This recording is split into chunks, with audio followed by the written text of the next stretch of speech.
Now,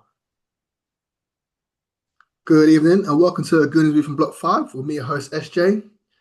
Today we're going to be talking some Norgaard, some Zubi, some Jokeres, Noni, and what effect that has on the squad in terms of Ethan, Trossard.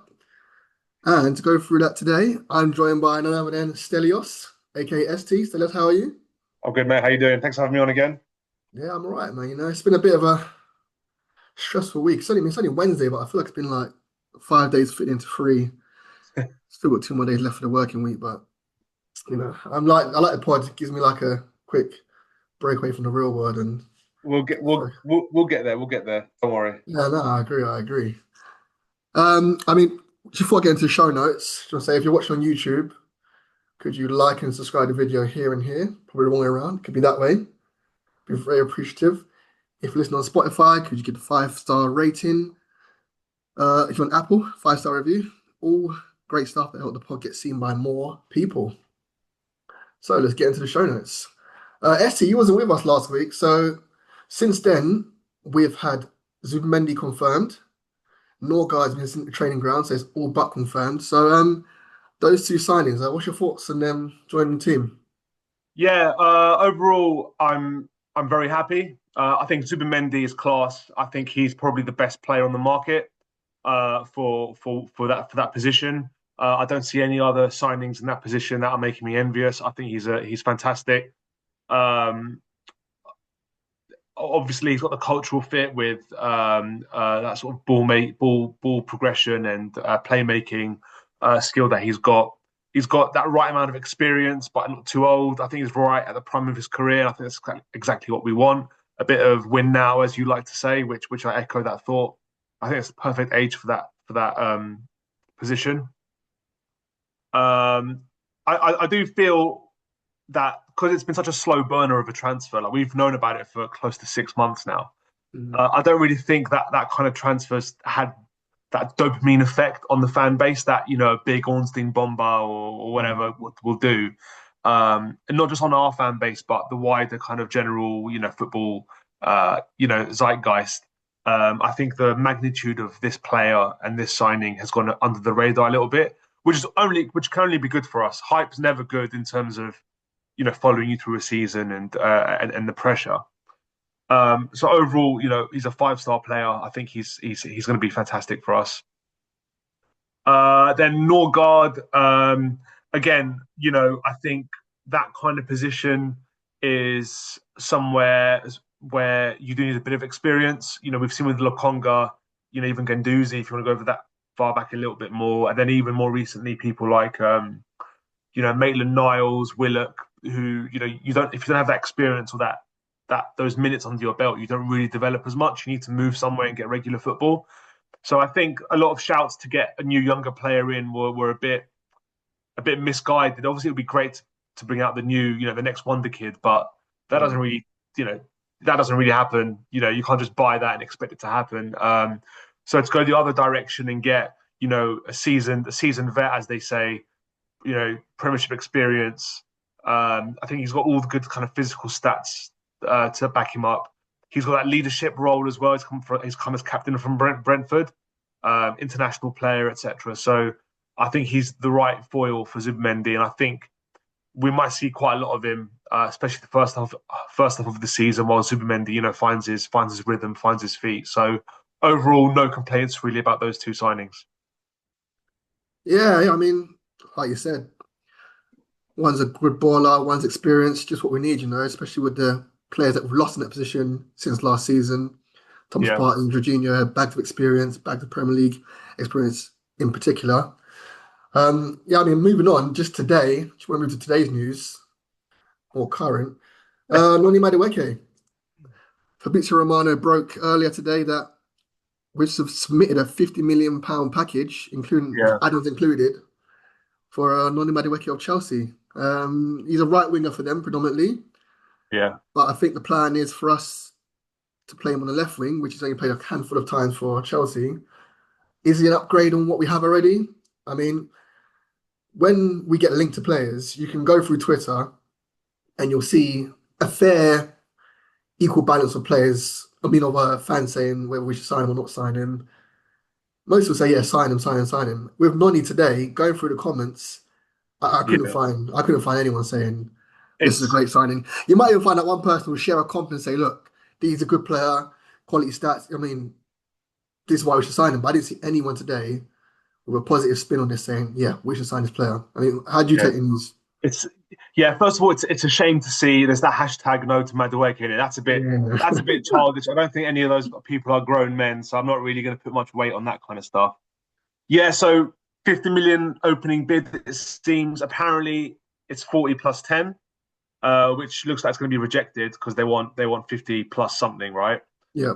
Um, it's I'm not going to pretend and say that. First of all, I've seen much of him, or nor that I'm going to say that I particularly rate him that much. But you can only go by what your reputation says. And a couple of the Chelsea friends that I've got, most of them are like, yeah, like we've pulled your pants down with if we get 50 plus million for him. But I think maybe they're used to just laughing at us a little bit with our recent kind of transfer record. Even though I'm quite high on Havertz, I don't think that's been a laugh, a laugh against. Obviously, Sterling and Willian were, a loan and a free transfer, and they were disasters. Um, David Luiz, Petr Cech. David Luiz was all right. Czech Yeah. was okay, wasn't great. Yeah. Jorginho was okay, but that's Yeah. what we bought him to be okay. But yeah, overall, the fact that it's another Chelsea player that they don't really want, just that's what twists the knife a little bit. Um, what I would say is it's weird. It's the kind of transfer where you judge it based on who else we buy. If we get Eze and another top winger, right? And Madueke is literally what we think it's going to be, which is a backup, right? Saka needs to come off for 20 minutes because we got a midweek Champions League game. You bring him on. We've got a busy Christmas period ahead, so he starts one game out of three. He plays the cup games. He plays a couple of the easy Champions League games, whatever. Then I won't really have any complaints. Especially he can play both wings. He does that for let's say Martinelli or whoever it is else it is on the left. I mean, he probably is better than Trossard, maybe just if you consider Trossard's on the decline a little bit. He didn't Mm. have the season that he's capable of having last year, and obviously more reliable fitness wise than Jesus, who's also an option for the wide player, the wide position. So overall, I think it depends on who else we buy. If our attacking signings are so striker aside, we'll talk about that later. But if Mhm. our attacking midfield signings are Madueke and Eze only, I can't help but feel a little bit underwhelmed by that.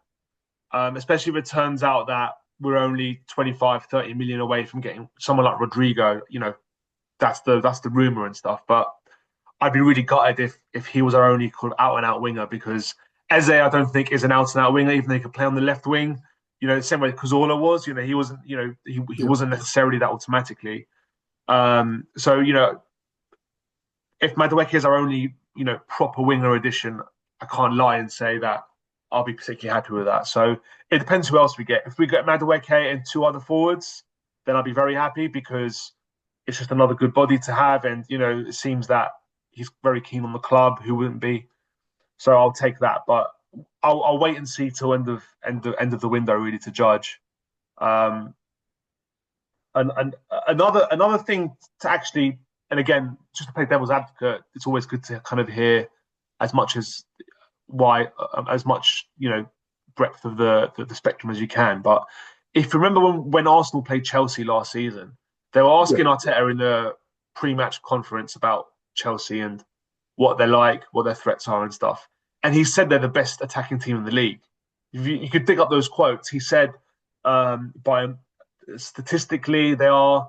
I, I don't know exactly what stats he was referring to. I'm not a Yeah. stats person, but he was bigging them up big time. And I mean, Madueke was a part of that. And I don't think he as was in, like being ironic. I think he genuinely. it felt a bit tongue in cheek. I'm not sure. Yeah. I I don't think think I don't think Arteta's particularly like that. I think he tongue in cheek. does Yeah. like to give Okay. flowers when they're due.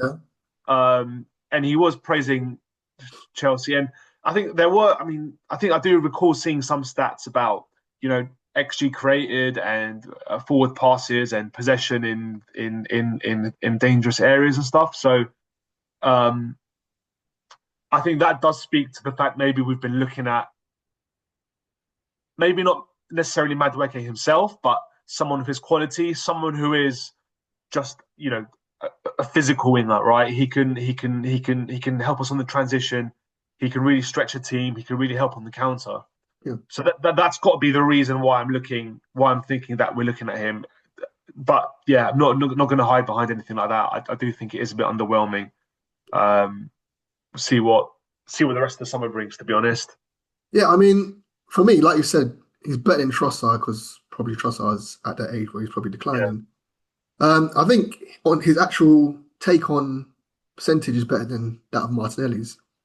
Um, I spoke to a couple of Chelsea people today. I think it's just a question of his end product and his finishing is just not up to snuff. yeah, I don't doubt he has the capability to size a man up and go 1-1 with them and get past him. It's just when you get past that man, what are you going to do with the ball? Are you going to dribble off the pitch, a la Jovino? Are you going to overhit your yeah, cross? Are you going to smash the ball over the bar? I mean, I think if that could be the consistency that Arteta thinks he can work on, for me, he seems like another project player yeah, that Arteta seems to have this fascination with. He'll get a couple of big names. You've got your Thomas Partey's when you bought him, your Declan Rice's. But this seems like another project player, and it seems to be from Chelsea again, like you said. I mean, what I would say is Chelsea's ambition, Maresca said they want to win the Premier League. If you're going for the league, would you really sell your? I mean, we are definitely Premier League contenders. Would you sell your Premier League contender one of your best players? It just doesn't make sense for me in that aspect, and that's why the deal for me just stinks. And um, you mentioned Eze, and I think Jacob Steinberg did mention earlier that signing Madueke, it wouldn't yeah. affect. And even Ornstein, when he said we're progressing Yeah, with Eze, he says it's Eze plus yeah, plus the wingers, the forwards. He never said it was at the expense of anything else. So that's why I kind of suggested I think it will be the striker. We'll get onto that a bit later, but it looks like it's Gyökeres. And I think it'll be Madueke, Eze, and I really think there'll be another winger. But I think okay. that happens if Martinelli goes as well. And we could assess those options Yeah. I mean, but too. 50 million. I mean, Yeah. realistically, I mean, we can't. We're not accountants. But 50 million at the start of the window. How much do you think we would have to spend with these PSR restrictions? I would have said circa 200 million, 250, Yeah, I mean, remember give or last take. year we made a profit last summer where Yeah, we sold. we've got Champions League money coming as well. Yeah, maybe a profit, Uh, like you said as well. um, But I yeah, would say this feels like a quarter of our transfer budget is gone. Will be going yeah, on Madueke if it's a sign that we make. yeah. That's why I Again, think that's why there'll be a sale if we're going to buy another forward yeah. I and mean, yeah, not Trossard. I think there'll be like a a 40. Again, we're talking about 40, 50 million. I'm saying for Martinelli, for example. If Madueke is going for 50, yeah. What should we be asking for Martinelli if we say, right, look, you got to make room for a superstar, you said. and how much are you going to bet that we get anything close to that amount? Well, you say if Madueke going for 50, that was Chelsea's actual point of view. They've sought Elanga going from Forest to Newcastle Yeah, for 55 million. They've based their transfer valuation on that. They've said, okay, he scored yeah. more goals than Elanga last But season. again, wasn't that? Didn't he go like he scored a hat trick on the opening day He or scored a like the hat trick against second day? Wolves. He He scored scored a hat three goals. trick, Yeah, yeah, got and then he scored like two or three yeah. goals all season for the rest of the year in the Yeah, league. Like, I mean that's the thing. That's the thing about that's the thing about stats. If you look at them superficially, you don't really know. But when you dig deep, you like you just said, you realize he scored three goals in the first three games, all yeah, in one game, and then for the rest of the season, he didn't really contribute as yeah, such in the scoring front. I mean, you mentioned Martinelli possibly leaving, but it's been reported that Trossard he may be going to Turkey. yeah. I can't remember what club it was. Was it Galatasaray or Fenerbahce? I think Fenner, Fenerbahce, yeah, yeah. Fener. It was Fener. It was Fener. I mean, is it a good time for Trossard to leave? Do you think Yeah, he'll I get? think Do you think he'll yeah, get us the most? I mean, I don't think he'll get the most money in for us in terms of him and Martinelli, but it doesn't seem there's actually links with Martinelli because the ones that were reported before have been dismissed by Fabrizio. yeah. So if Trossard is the one to leave, do you think that's a good for us, a good move for him? Yeah, I think when we signed him 2.5 years ago, I think what he's done for us since then is kind of exactly what we were anticipating. We knew he wasn't here for the long haul. He was a bridging transfer, and he's been a good signing overall. Especially that clutch season he was having about 18 months ago when we had that really strong run in, and he scored a lot of big goals for us. It was United away, wasn't it? He scored, Yeah, and a good few others. So I think the rumors about 15 million. I think for a 31-year-old yeah, who's coming off a relatively cold season. Not that any of our other kind of attackers had much to be proud about last year, but I would take that. I would be no qualms about that. I think it's about 100 grand off the wage bill, 80, 100 grand. Um, so yeah, I think he'll be leaving with everyone's well wishes if that does happen, and I think for the club and the player, it's the right move for him as well. yeah. I mean, I think sneakily he will go down as one of Mick Arteta's most better, one of better signings. Sorry. Yeah, I One of the better agree. Yeah, signings, in terms of his contribution to the club, like you said, he was prem proven, came in, he hit the ground running straight away. Even from January to May that year when he came in, he scored a couple of big goals. I think he scored a goal away to Everton. I mean, might be the season after, but I can remember him getting a winning goal in a couple of yeah. It was that. games. It was that. It was that. It Yeah, was that beautiful volley, wasn't it? Yeah, yeah. yeah. So, It was like when you said, we scored from a corner and Sky Sports were doing the stopwatch for how long yeah. it took us to Oh do a yeah, corner, and yeah. it was apparently it was right in line with the average, and everyone was going on that we were like these dark arts masters. It was that season where Arsenal could do no right. People watching us at corners, bringing new laws just because Oh, we did yeah. it, even though people were doing it for 20 years. People timing us from corners and all that kind of stuff. So it was, yeah, that was a top goal. Yeah, I mean, his career, I mean, there was a period when he was seemingly upset, showed it on the field, come off the bench, he wanted to start more. Yeah, Um, but I do think towards the end of his Arsenal career, if should it end this summer, he did seem like our best bench option because it seemed like between him and Martinelli, when one started, whoever came off the bench did a better job than when person started. yeah, Um, yeah. He's the perfect kind of player for that. He's never going to pull up trees for you, mm, but he will come in when you need him to. He won't really let you down. Big goals against big teams. We said United. He scored the winner Tottenham, against Spurs this yeah, season. Tottenham, that left foot, yeah, cross Um, keeper, yep. he scored the third or the fourth. Was it against Liverpool where he nutmegged the keeper? Yep, that was yep when he A ran couple on the wing. about But 18 yep. months ago. That he sent the roof off the stadium, Yeah. that goal. Um, so lots of good highlights, lots of great memories for him, and got no problem with him leaving. Yeah, I think it's time. It's time for him. Yeah. I mean, staying up the field, it looks like we've finally made a decision on what striker we wanted. Um, Sesko Gyökeres, we spent 10 seconds on the last pod discussing that because nothing seemed to be happening. But Yeah.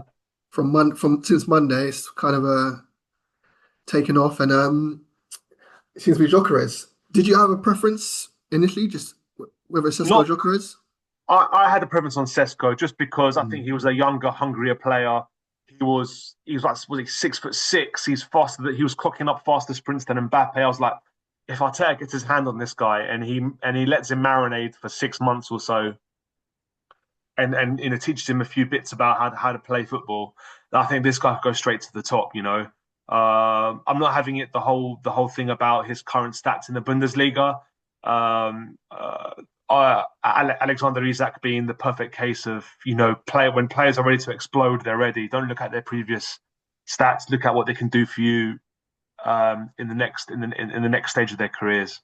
Um, so yeah, I was fully behind the Sesko bandwagon, but it looks like Leipzig weren't playing ball at all. Um, which, by the way, the less said about 50 million for Madueke, the better. If we weren't going to go 5-10 million for Sesko, but you never Yeah, I know the mean, truth behind that. what I think our reported bid was what 60 million plus five or 65 million, that kind of ballpark range. Yeah, they wanted, I think, 85 million euros, was it, or 90, something like that, which comes to about 75 million pounds. Are we talking about Sesko or Gyökeres? Sorry. Sesko. Oh, Sorry, okay, sorry. no, sorry. I was talking about Gyökeres. Sorry. Yeah, yeah. So on to Gyökeres. So I think, yeah, from what I've read, there's a tiny little bit left to go on the deal. Like, Yeah, they didn't shake any hands on it, but they at least made some good headway. So I Yeah, hope I it's think yeah, I think break it was it down reported either. this morning that our delegation that went out there came back with no deal in place for Jokeres, and there seemed to be a slight gap in Yeah, I think valuation. Ben Jacobs. I think he said just this evening that um, they over the weekend they increased the price to 70 million, Okay. and since then nothing new's come through. Yeah, I think just knowing what we read about Andrea Berta and how he operates, he will go into negotiations with a set price, and he's not willing to really budge on that price. So if he's gone there with the thought that it was 65 million before, and he's come there and made an offer, and they've tried to move the goalposts, Yeah. he's probably just said, yeah, okay, we'll go back to London when you're ready to talk real business. We'll come back to the table. Um, There is a danger to that though, because if you're playing hardball, as if you're being a strong negotiator and you won't succumb to the selling team's demands, you lose position over you lose bargaining power over time because you actually become more desperate, right? And obviously, I'm not saying pay whatever the club says, but you you because obviously you don't want to send a message to the rest of the market that oh, Arsenal do whatever you want, just pay, they'll pay whatever you ask them to. But at the same point, we can't have too much hubris and pride around our activities. Sometimes, if the player's the right player, you've got to bite your tongue a little bit and pay a little bit more if he's the right one. I'm not saying in every situation, but if you've got that player and you think this is the star player is going to take us to the Premier League, to the Champions League, that extra 5 million isn't gonna be remembered um, in the future. no, So I I do agree. I mean, wonder how the next few days play out because there's absolutely no way that if we pull out of the Gyökeres deal and go back to Sesko, that oh, their no. their director of football is gonna negotiate. Like it's now Gyökeres or bust, right? Once you've made the decision, you've got to stick with it. It looks like he's absolutely dying to play for us. Yeah. He's going on, What, he's going on strike. There's £2 million, rumors. 2 million euro, yeah, 2 million Yeah, euros he's given taking a up. pay cut. He's taking a pay cut for the rest of his contract to help bridge the gap. Yeah, Um, full on twerking for us, but I so mean, yeah, it's. I think it'll get done. You don't get that close without finally reaching that impasse. I think a lot of it now is just posturing. You just want to see who comes off looking better, rather than the cost. If Sporting might want to get like a quick one over us saying we fleeced an extra few million out of you, um, we'll see how the PR goes, but I'm not sure. Um, I'm not sure he was the first choice of the club either. So, but still, it's better than before where it falls apart and we got to go to Sterling last game, last day of the season, last day of the window. If your Carez is your plan B, that's a really good plan B to have, and to have that transfer 90% done early July is much better than I think we were expecting. I agree with what you're saying. It's not our money, so we're just easy for us just to say, oh, just pay what we need to pay. But where we have chased a striker like Jokeres for this long, and we'll Yeah, need a striker for the last 3 years, just to haggle over 5 million, it in the grand scheme of things doesn't make sense. yeah, I mean, the players came back today, so you'd rather have Jokeres meet up with the squad as soon yeah. as possible before we fly out for our pre-season friendly. You know what I mean? So, Assuming we bring him in before the preseason tour and he's all settled in, do you reckon he starts at Old Trafford? Assuming he's um, all right and there's not been any issues? he has to. He has to. We don't have time to bed him in. This is what I've been saying for the last couple of weeks. This is win now season. Yeah. He This is has what we to. discussed on the previous pod that I was on, that, our opening fixtures don't allow for a Yeah. honeymoon period for these players. I mean, but why not? If he's raring to go, I mean, he said he's raring to be our number 9, raring to go. Yeah. There's no point holding him back. Just Yeah. wind him up like what I mean, wind him up like a toy and let him Yeah. go. And Let you got him the go. narrative that it's against the other team that wanted him, Yeah. his old manager. There's too many headlines to Yeah. Yeah. to write if it goes well. It'll be a shame. It'll be a shame if he's in early and he doesn't start Old Trafford. But I mean, we'll see. I do think he will. If brought in earlier, he will start Old Trafford. Um, just wanted to move on. We were talking about Noni earlier Yeah. and Eze. Hmm. I mean, they're two players. If they came in, they'll be, well, I wouldn't say senior players, but they're players more likely to start ahead of Ethan. Hmm. And it's the 9th of July and he still hasn't signed a new contract. I mean, there's been grumbles in the past week or so that he's wants confirmation on what kind of game time he's going to get. I mean, I can see where he's coming from, where he looks to his left and sees Madueke, his friend from the academy from Hayland, getting all these minutes. Granted, it's a different position. Yeah. Um, at the time, I think more people were focused on Ethan coming through the academy than Marcus Lewis Skelly. I mean, Lewis Skelly came out of nowhere. Ethan was the one that made his debut again at Brentford. Well, how was he? 12 years old when he came on? No, he was 15. But so he was the one that was meant to, ascend at a high rate quickly, and it seems to be Marcus Lewis Skelly. And we're He had a bringing couple up of to those the Hollywood. He had a couple of those Hollywood goals in the League Cup yeah, against Girona. So yeah, he was the one grabbing all the attention. yeah. I mean, and if we're bringing all these players in, I can see why he may, be a bit worried about his game time next season. I mean, what do you reckon? We should be worried about this Yeah, situation? I mean, so first of all, he was. Let's remember that he was at the Euros for the summer, right? I You think he normally, was. not Yeah, normally those kind of contract negotiations are always paused during that time, right? And then obviously after that, I presume he wants a 2 week holiday, reset his batteries, and the rest of it. So there's no chance, even if he was desperate to sign. I don't think there was a chance it was going to happen by now, right? Just because of schedules getting in the way and stuff, and maybe you got to just wait a little bit and all that. What I will say is though, like he's an 18-year-old boy, right? I'm sure all these leaks, all these murmurs are coming from his agent, right? He's got a senior yeah, agent. Apparently, it's the same agent as Anthony Gordon, by the way. Apparently, I read somewhere. So it's not like it's one of those like family run player camps. He's got a yeah. third party agent, so to speak. So it's his job, remember, to get the most money for his client. That's the beginning and end of his job spec, right?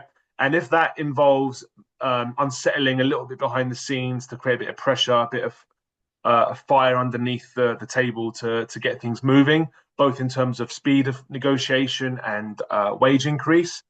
To be honest, that's bread and butter for this industry, right? It's not the first, not the last player to have an agent Mm. drum up his case for him. Yeah. Second of all, the the rumor about him wanting to leave. The only other club I've heard mentioned is Chelsea. Now, Chelsea, yeah. if you're a young teenager and you want assurances of game time, the last club that you're going to sensibly join is Chelsea, right? You could just Just ring Amari Hutchison. Tell ring him, Amari Hutchinson. ask him how it went. They've got 9, 10 different Yeah, wingers, I guess, yeah, that are all going to be ahead of Wanieri. Um, Although, again, playing devil's advocate, ask Cole Palmer. yeah, Yeah, he yeah. did the same thing from City, and now he's a starter for them. So I don't think it's quite the same. Palmer was older. Palmer was more well known than Wanieri. Um, Finances won't be a problem. I think he's on 5 grand now. He'll sign a new contract at 30, 40 grand, which that's not a problem for us, right? So I think the issue, as you said, is potential game time and that pathway. Um, Let me just ask you a question there. So yeah, we're, I think he's got 1 year left in his contract, if I'm correct. yeah. Um, Because basically you can't sign longer than 2 years, I yeah, think, before you're 18, something like that. correct. Yeah. Yeah. So would you look at possibly with the players we're getting in potentially in attacking positions, would you sell Ethan with a buyback option No. for his contract? You wouldn't. I mean, what's that buyback going to be like? What if he won't want to come? Maybe what? Wait and come back and what? Play It's second similar, fiddle again something to. similar to like Liverpool did with Kwanzaa. We get a 30 million pure profit on our PSR on our profit line. Look, if it was Ethan gets game time. He accelerates, become quality even better than what he is, and look, then we have 30 million if back. we had an Nketiah or a Smith Rowe, I'd be saying yeah, do it, right? But not a Wanieri. Wanieri is a top bracket young player, right? He is a bit of a unicorn. Him and Miles are absolute superstars, and to lose him will not send the right message either to the rest of the young players. You've got Max Dowman coming through, who is looking absolutely fantastic. So We don't want that to be the norm for people to leave. We want Hayden's and Chido Martins leaving for us, who can't get back, who can't get into, who can't get into the team really at United, right? Um, I do wonder whether he looks at signings like Eze, who plays in a lot in that creative midfield role, That's and it. Madueke, who's predominantly a right winger, and think, right, I'm a That's bit it. suffocated here, right? Um, from what I have kind of read, I think Eze is more regarded as that left-sided player, but I do think if Odegaard pulls a hamstring, he's out for 3 weeks, Eze plays. Yeah. Uh, and I do think if Saka pulls up a hamstring, doing my cross here, I don't have to, I can't even bear the thought of that. But if Saka pulls up his hamstring, he's out for 3 weeks. I think that position's open. Okay. Whether it's Madueke, let's say he comes, or Martinelli if he's still there, or whether it's Waneri. I am more than happy for Waneri to be the Saka backup, right? I'm, and I think he's a top player. I think he will only get better. He did hit um, a bit of a rough patch, but Yeah. he's an attacking young player. That's going to happen when you're 17, 18, and people are warming to you a little bit, and they don't, they're starting to respect you a bit more.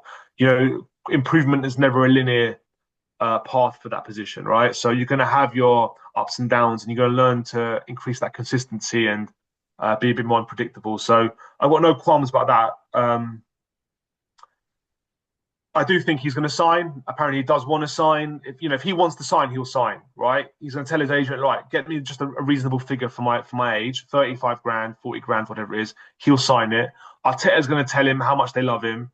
They're going to tell him, look, no club get played more minutes for their under 18 for their 18-year-olds than we did. Miles has locked it down and he did it with 4 left backs in front of him. Right? If Miles isn't scared of a 45 million pound Calafiori, Kivior, who's done very well since he's come in, Zinchenko, who is a pro and still highly regarded at the club. If Miles can take the shirt off their backs, then why can't Waneri find somewhere Yeah. to make his own, right? If you're good Yeah. enough, you're going to play, I think, right? And all right, he's not going to displace Saka, he's not going to displace Odegaard, he's not going to displace Rice. But this is that part of the pitch. There's no nailed on 90 minutes every game for those positions. If he becomes the go-to backup for Saka and for Odegaard, he'll play 25 games next year, which as an 18-year-old you won't complain Yeah. about at I all. mean, I just want to push back on that because you talk about Miles Lewis Skelly and how he came in for Calafiori and Zinchenko and Kivior. I mean, Kivior at left back, I don't think it works for him. He's not a left back. He gets run ragged. He's more natural as a back in a back three or a left centre back itself. On the outside, I don't think he's any good. Calafiore, I think he missed 27 games combined last season. And Marco Skelly, his performances were as such that you couldn't ignore him. Yeah, Even when Calafiore came back, Mars kept his place because he literally went in there yeah. and took about a scruff of the neck and made that position his. Ethan, if I said to you, Ethan made 26 appearances last season, how many minutes do you think he played out of 26 appearances? Just a rough guess. I'm trying what 1500? 889. Yeah, That's yeah. less than That's that's 10 less full that's matches. That's 10 yeah full matches in it. that's less than 10 full matches, just under. Yeah, And we know Saka was out for months. Odegaard is starting out for months. So what I'm just saying, if they were injured then and we're bringing in more players in attacking positions, what chance has Ethan really got to come in and improve his ability? He's not going to improve for me playing against Bolton or Plymouth in the EFL Cup yeah. I agree. I with agree. the second stringers around him. Yeah, And it seemed towards the end of the season he was on the bench and not even getting minutes. I mean, even again in the Champions League, I don't think he even came on. He was there. We needed goals. We needed a bit of a change in our attacking impetus, and he can provide that spark for me. And he yeah, wasn't even given a chance then. So yeah. I'm with I worry. I would have liked to have seen a lot more of him, Yeah, especially in that run in. There was games where he wasn't getting off the bench, was he? exactly. Was it Ipswich? He came on He came on and like scored a goal. a few minutes, and then the other games he came on for literally like Yeah, 2-3 minutes, wasn't it? Ipswich That's a came fair on. point. That's a fair point. Was that 900 games in the league? Yeah, 900 minutes in the league. Yeah, just in the Premier Yeah, League. Yeah, because he had 900 minutes. I mean, because obviously he had the Bolton games and Oh yeah, yeah, the yeah. He had the yeah, Bolton game. right. He had the Bolton game, but it was 26 appearances. Obviously, some of those are sub appearances, but 900 minutes, given the injuries that you had, and we're bringing in hopefully the likes of Gyökeres and Eze and Madueke, and like I said, maybe one other winger. Yeah, and for me, I'm not even sure when his best position is on the wing. I mean, he didn't come through the He came tail first end. centre mid, didn't he? Yeah, I mean, I understand Miles has made that transition from holding mid to left back, but to get the best out of Ethan, is it a case of putting him back in his position and just giving him minutes when you can in that position to help him get better? I mean, we'll see. We'll see how it Mm, unfolds. I mean, like I said, he's probably on holiday right now, not even thinking about contracts. His agents in the background doing whatever, making noise on Twitter, and it's yeah. kind of snowballing. I think he'll sign this contract. It's the next one that I'm a bit worried about. Let's say he Mm, signs and he's all right. Let's stay at the club that I've been at since forever. I'll learn from management and the players around me. And if his two positions are Odegaard's and Saka's, yeah. our captain and our best player, I presume he's never going to displace them. Yeah, Mm, I think that's a safe assumption to make. He's never going to start in those positions as the first teamer. If at 20 years old, so in 2 years' time, he's at the same position, then I'm going to start being a bit concerned about keeping him. But let's see how he develops in those 2 years, right? He might make the centre mid next to Odegaard his own, and Rice just goes back to holding midfield, for example. You never know you never know what 2 years ago our best midfield we were saying was Rice holding and then Havertz mm, and Odegaard in front of him, right? yeah. Now that's unfathomable. So you never know what's another 2 years going to happen for Waneri. He might tail off. We might say let's sell him for 30 million, get the PSR like you said a few minutes ago, and say, well, not everyone becomes a Saka or a Lewis Skelly. Fair enough. Go have a good career at like Smith Rowe, like Smith Rowe. Go to a Fulham, go to a Palace, whoever else it might be. Um, so yeah, I think he'll sign overall, but he's got a lot of work to do. Obviously, we're a top side, and it's not easy to start for us. Yeah, Um, yeah, let's see. yeah. I mean, with that, I just hope we don't hold on to him for too long. And if he doesn't improve at the level we want him to, we don't hold on to him for too long, and his transfer value just dips a little, and we end up just paying him. I mean, selling him for like £10 million. Some mid-table team. That's just my fear. I hope not. I mean, he's a top player. I think he will become a top player. Yeah. We'll just see how that progresses. The players came back today, and in the pictures on Twitter, happened to see a new coach, Gabriel Heinze, officially announced. I think it was Tuesday on the Arsenal website. I mean, what do you think? I mean, Carlos Cuesta left. Carlos Cuesta was 26, very young, inexperienced coach, some would say. And Gabriel Heinze, much older. I mean, he is, I don't know how old he actually. He is 47. Yeah. 47 years old. His actual managerial experience today has been at four Argentinian teams, and he also managed in America for Atlanta United. This is his actual first assistant job, so he's actually been a head coach in his previous jobs. He's had some, one decent record at Argentinos Junior. I think they're a Premier League team in Argentina. His spell in America didn't go great. He had a win percentage of 23%. And his last club, Newell's Old Boys, was a bit of a damp squib too. But here he's going to be a coach. I mean, what do you think he can bring? How do you think he will help Arteta get us over the line?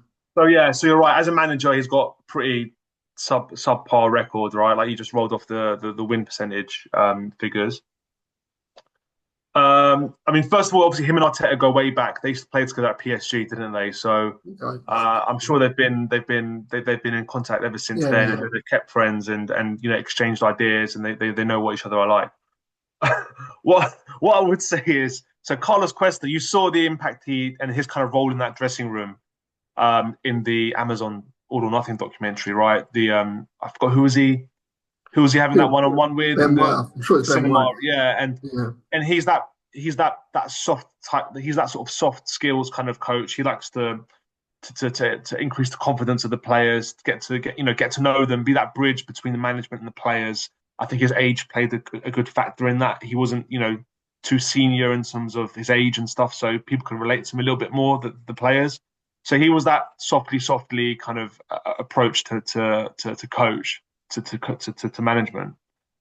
Now we've got Gabriel Heinze, who, if rumours are to be corrected, withheld water from his players because they weren't training right. So yeah, have you seen that? Yeah, he banned water. He banned water for a day or something because he wasn't happy with his players.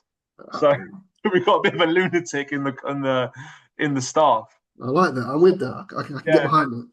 I mean, if fans thought that Arteta getting off his touchline a few times a game and gesticulating to the ref and the assistants, As well.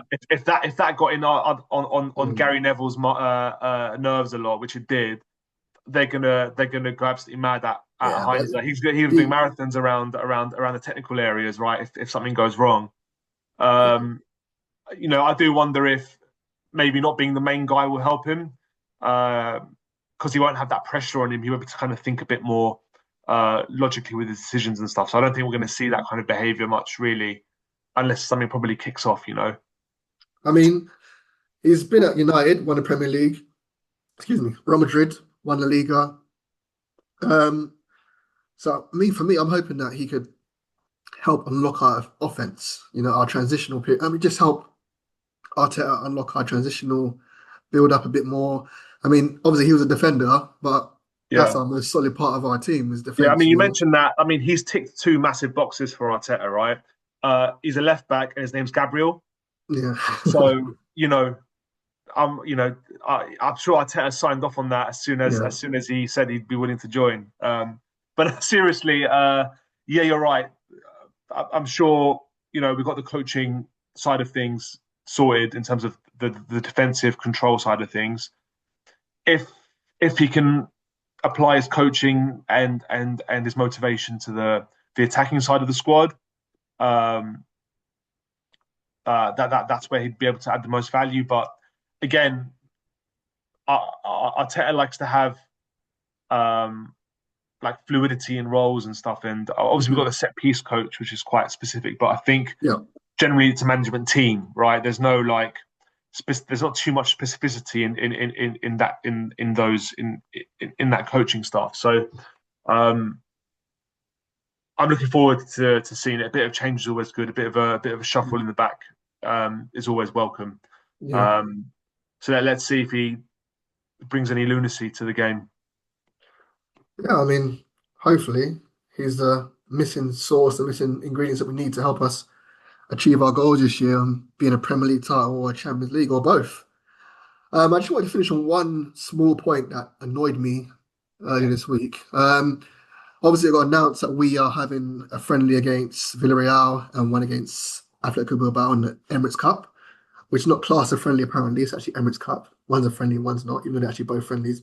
And the bit that annoyed me was the ticket pricing. Yeah, 40 Um, quid, isn't it? yeah, I mean, in this current climate, I just feel like it's a money grab by the club, Yeah. because obviously, in the last 2, 3 years, getting tickets near impossible. Hmm. And what I would expect is people who go regular season ticket holders, they'll probably skip these two games. And Yeah, so like, the fact that, you and I got season tickets as well, yeah, so I'm not going to be in a rush yeah, to go to that match. yeah, But it's a good day out, especially if it's in the sunshine in the summer. mm, If I think what that's aimed for is families can go out. It's hard to get one ticket, let alone yeah, three or four. If a family want to go out as a group of three or four, for example, and the club gonna obviously capitalize on that, right? 40 quid a yeah. ticket. That's the point. Yeah, they're Uh, capitalizing on it, but I just thought, just cap it at £20. yeah, yeah. It's a friendly. It's not essentially friendly. It It's is a friendly. They're yeah, two it's not. friendlies. Yeah, and Emirates Cup is not a cup, right? We're not No, going to fall into no. the It into doesn't that go extent, on your right? Wikipedia honors list. Yeah, you don't get. Yeah, so it's just it No, just we're not it annoys Spurs. We're me. not Spurs who list them under honours. Yeah, the Audi Cup and Singapore Cup and the rest of it, right? So I don't think, yeah, I don't think £40 is fair. Yeah, I think what maybe the thinking might be is that you'd be excited to get a first look at some new signings, things like that, that's the thing. That's it and is. um, the atmosphere will be a really big atmosphere as well. Funnily enough, like, I remember um, was it Seville? We beat 6-0 a couple of years Yeah, ago, or was it 5-0, something like that? The atmosphere was buzzing that yeah, game. I remember watching that while I was on holiday. I was streaming it. I had a couple of hours spare. And I was like, "Oh, I'll watch it." yeah, I paid £5 to watch it online and stream the whole thing. And I remember that the place was buzzing. We were buzzing to see Gabriel Jesus. We saw the new system in place. The inverted fullback and all that when we first introduced it. So you never know this year. If we got Gyökeres and Eze pulling up strings and yeah. Zubimendi tearing it up, it might be a worthwhile kind of glorified friendly to sort of wet the whistle a little bit. But yeah, I don't think there's a justification for £40 to be honest. Yeah, I mean, I must admit, I went last year to the Lyon game and Leverkusen game pre-season and the two friendlies. I mean, I'll be honest, I do understand, like you said, I understand why the club can set them prices because the demand right now is through the roof. When I checked earlier, there's still actually quite a lot of tickets available. Yeah, I think that'll go down general sale. When it hits general sale, that's when you'll see the tickets actually fly off the shelves, and they probably will end up both being sellouts. It was just, yeah, it was like I said, it was just a point I is saw. it? By the way, is it £40 for every ticket, or is that the No. highest So one? the tier three is £30, and I think the tier one's £38. Um, that's for the Emirates Cup game, definitely. £30 the Okay. cheapest, and I think Yeah, I think 28. 30 is fair if you can find those. I prefer the cheaper seats anyway. The lower Yeah, level, yeah, I prefer that. That's where my ticket is. yeah, yeah. So yeah, just had to get off my chest. Yeah, I mean, I think we're just gonna leave it there. It's been a good discussion, you know. Quick Okay. hypothetical question, SJ. Yeah, go for So it. our window so far, the players that we got through it got through. Norgaard's done. Let's presume Mosquera's coming in, right? Because we got rid of Tomiyasu. It looks like Mosquera apparently he's on holiday or something like that, or he had um, um, some other kind of break or whatever. So assuming they're in, right? So let's say Madueke comes in, Gyökeres and Eze. Out of 10, what do you rate the window? Including Zubi and Norgaard. Assuming Uh, Waneri extends, assuming that Martinelli stays and Trossard goes. uh, I'll give it an eight. Yeah. I'll give it an eight purely because, like I said, I wanted Ollie Watkins as my striker, and I wanted Rodrigo as my winger. I mean, yeah, I mean the players you named, they're good players. I mean, they're good players. Um, it's just, yeah, you said Madueke, right? Yeah. Because it Yeah, looks like that's that's our just most advanced winger. that when you say that, it's just give me chills. I mean, Madueke, to be honest, I saw the video online. I saw it go a bit further, and people start saying, Arteta, this is a signing. This is your make or break season. You got to die on this hill with this signing. If we don't win nothing this season, some people could be Arteta out because he's had a win. He's had this summer window to get us over the line, and he's coming with Noni Madueke. So yeah, I mean, what would you give that rating if that's our I'd transfer business this summer? I'd I'd give it I'd give it a 7. Just because I had my heart set on that superstar winger as well. Obviously, we've addressed the two most important issues, which is striker and holding mid. It's a 7 because it wasn't our first choice striker. I think the club wanted Sesko first, and then also I think Eze and Madueke are basically the upgrades for Trossard and Sterling in the group, Mhm, which are upgrades. Don't get me wrong, especially over mhm. Sterling, right? But I don't think it'll be enough to win us the league. That's why. That's what I'm judging this transfer window on. How is it going to get us from second to first without without needing a bit of luck and sacrificing to the gods that we stay fit and all stuff, right? I think if we have a generally medium amount of injuries, on par with the rest of the league, I think we'll be up there. I think we'll come probably second again, to be honest, Yeah. with that window. Obviously, it depends on other teams what they do from now until end of August, and how they get on with injuries and the rest of it. City might be tired and have a slow start because they're in the World Cup over the summer. Liverpool, if they sell Diaz and they only have Wirtz coming in, they might struggle to have the attacking impetus that they had last year. Um, Although I think they're going to go, the back of my mind is thinking with Liverpool, the Klopp connection to Red Bull. They need to sell Sesko. He has a whisper in the director of football's ear, and Yeah. That 90 million euros drops quite quickly for Liverpool on August 25th, right? So let's see what the rest of the window, what rest of the window's got. But for me, what I mentioned is a 7 out of 10. Okay. Yeah. I mean, like I said, we'll see. There's still a long way to go. I think we need to realise there's still nearly 2 months of the window left. There's going to be lots of twists and turns Yeah, from now until then. Income ins and outgoings for the club. I think there's still one big shock factor still to hit our club, and I think so too. I yeah, reckon I yeah, can see it. Yeah, one big shock factor. there's been one name maybe that's not really been mentioned yet so No, far. That's going yeah. to suddenly accelerate, and it'll be a positive one, I think. Well, it was a shock. I got shocked today by Noni, but that's a different kind of shock. You know what I mean? There can be a positive shock, not a negative shock. My Um, Sorry, just one other little rambling is I think maybe the Madueke thing is an Arteta transfer, and the Gyökeres one is um a Berta transfer. I think Berta basically went to Arteta and said, "This is a guess, by the way, but it just makes sense to me." I reckon I wouldn't be surprised if he said to Arteta, "Look, we're not getting Sesko. We're not going to pay over the price. So I know he's not your man, but we can get to Gyökeres. He's still a top player.